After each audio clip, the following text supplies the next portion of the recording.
ask them, okay, boys and girls, here we have a dog, a wolf, a coyote, and a banana. Which one is not like the others? Every single time they get it, okay, it's the banana. A child can tell you it's always the same kind.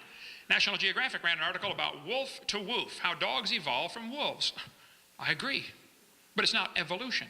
It's a variety of the same kind, and they're still interfertile. And that's what the Bible says the kind definition was, those that can bring forth. So nothing new was created. The Bible says they bring forth after his kind, and if you got an exception to that, I'd like to see it. Variations happen, but they are limited. Farmers have been trying for years to get bigger pigs, but they're never going to get a pig as big as Texas. There are limits. Roaches down where I live in Florida become resistant to pesticides after a while, like bacteria become resistant to drugs. I agree. But the roaches will never become resistant to a sledgehammer, okay? There is a limit. And the bacteria have limits to how far they can vary within their already existing gene code. They always produce the same kind of plant or animal. That's not really evolution because the information was already present in the gene code. No new information is added. Real evolution would be new information. How long would the Chihuahuas last in the real world, huh? All these varieties that we get, if it wasn't for somebody protecting them, they wouldn't survive. Turn all the Chihuahuas loose back into the woods. They'd run up to the wolf. Yip, yip, yip, yip, yip, crunch. End of gene pool, right? Genetic information is always lost, not added. Real evolution means an increase in genetic complexity. I defy anybody to show me where that's happened and produced any changes in the population. I grew up in Illinois, corn country. We got so many kinds of corn, they number them. But you can crossbreed your corn from now till the cows come home, and you will always get corn. You will never get a hamster or a tomato or a whale to grow on your corn stalk, okay? It ain't going to happen.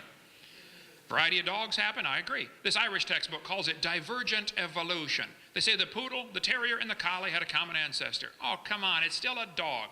Giving it a fancy name doesn't change the facts. It's not divergent evolution, it's a variety of dog. That's deceptive. See, they're going to give this as evidence for evolution, and then the kid psychologically is going to think the whole theory's been proven, when nothing could be further from the truth. This Mexican textbook says the zebra and the horse had a common ancestor. I agree. And it looked like a horse. Four-wheel drive, genuine leather upholstery, all the standard equipment. Okay, it was a horse. They got big horses and little horses today, all kinds of them. And it's interesting, horses, they're limits. They're limited. There's some folks in California that have contests. They crossbreed horses, zebras, donkeys. They get zorses, zonkies, zeonies, z-donks, and chibras. Here's their website. They're all interbreeding. Okay, guess what that proves? They probably came from the original kind. A horse. There's a bunch of zebroids running around. In the Kentucky Derby in the last 100 years, they've gone from an average winning speed of 127 seconds down to 123 seconds. Now back in the early days, they got some low times turned in back then too. But let me ask you a question. How much money would you guess has been spent on the Kentucky Derby trying to breed faster horses? Millions and millions and millions of dollars, right? Now I don't know if they've reached the absolute limit or not. I don't know. But I suspect they're getting kind of close. And the point is, they're still horses, and there seems to be a stone wall here. You can't go faster. If you really want to win the Kentucky Derby, why don't you breed wings on your horse and fly around the track in 12 seconds? All I'm trying to point out is, variations certainly happen, but they're limited. And the evolutionist does not want to confess or admit there are limits. He wants to imagine that it can go on forever indefinitely. Well, you just go ahead and imagine all you want, but keep your religion out of the school system. There's a variety of cows, no question. They probably had a common ancestor. It was a cow. There's a bunch of chickens. What kind of chicken you want? You want to get cherry eggers, brown leghorns, golden comets? This magazine that sells chicken says, boys and girls, jungle fowl are the original bird from which all varieties and strains of domesticated chickens are derived. You know, all the chickens had a common ancestor. Guess what it was? Chicken. Yeah, that's the point. Textbooks will tell the kids that the peppered moth is evidence for evolution. They counted the moths on the trees. They said it was 95% light moths and 5% black. Then, so the story goes, they burned coal in the factories and the trees turned black. And they counted the moths again, renewed their government grant, and found out it's now 5% light and 95% black. The truth of the matter is the whole story is a phony. It didn't happen, okay? The guy glued dead moths on the trees to take that picture for your textbook, okay? After 40 years of watching, they found 2 moths on the trees. 2. What's 95% of 2?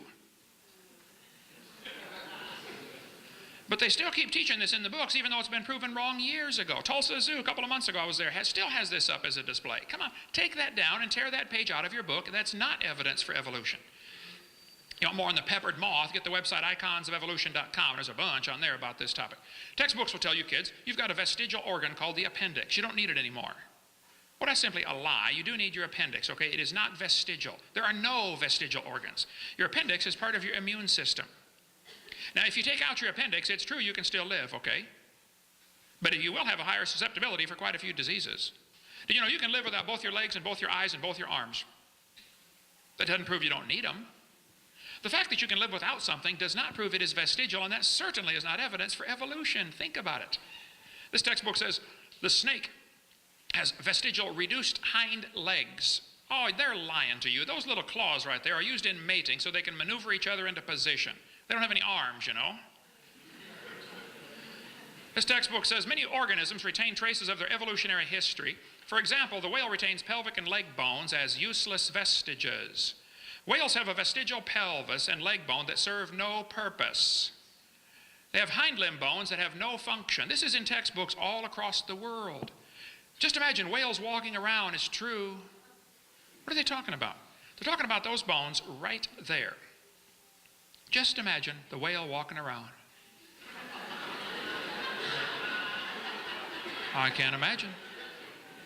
It says the whale's pelvis has no apparent function.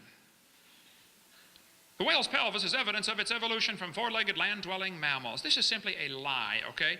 Those bones are necessary. There are muscles attached to those specialized bones to allow the whales to reproduce. It has nothing to do with walking on land. It has to do with getting more baby whales. So the guys that are writing this in their textbooks are either extremely ignorant about whale anatomy, and they should not be writing a book about it, and certainly shouldn't be teaching about it, or they're lying to you, trying to give you evidence for their theory. That's not evidence for the theory. Those are not vestigial pelvises. Any more than your kneecap, since it's not attached to other bones, is vestigial. Okay, or the hyoid bone, it's not attached either, but it's not vestigial. These bones are anchor points that muscles attach to for reproduction. This textbook says humans have a tailbone that is of no apparent use.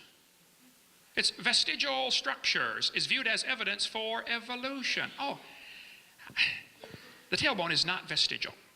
I was in a debate in Alabama with the president of the North Alabama Atheist Association. He got up in front of God and everybody and said, folks, we got proof for evolution. Humans have a tailbone they no longer need. I said, Mr. Patterson, I taught biology and anatomy. I happen to know there are 9 little muscles that attach to the tailbone, without which you cannot perform some valuable functions. I won't tell you what they all are, but trust me, you need those muscles. I said, now, if you think the tailbone is vestigial, I will pay to have yours removed. Bend over. That's not a vestigial tailbone, okay? And by the way, kids, if any biology professor or any anatomy professor ever tells you the tailbone is vestigial, my offer is still good. I will pay to have theirs removed. Tell them put up or shut up. It is not vestigial, okay? This textbook says the coccyx at the end of the human vertebral column is no apparent function and is thought to be the remainder of bones that once occupied the long tail of a tree-living ancestor. They told me when I was a kid, man used to have a tail, but he lost it because we didn't need it. I thought, didn't need it. Have you ever thought how handy a tail would be? Have you ever come to the door with 2 sacks of groceries? And you could open that thing up and walk right in there, you know. It's not vestigial. That's a lie. And a lot of functions for those tailbones, all right? There are no vestigial structures, and if there were, that would be the opposite of evolution. We could talk for hours, and we're going to quit here in a few minutes, but all the evidence that they're using, like loose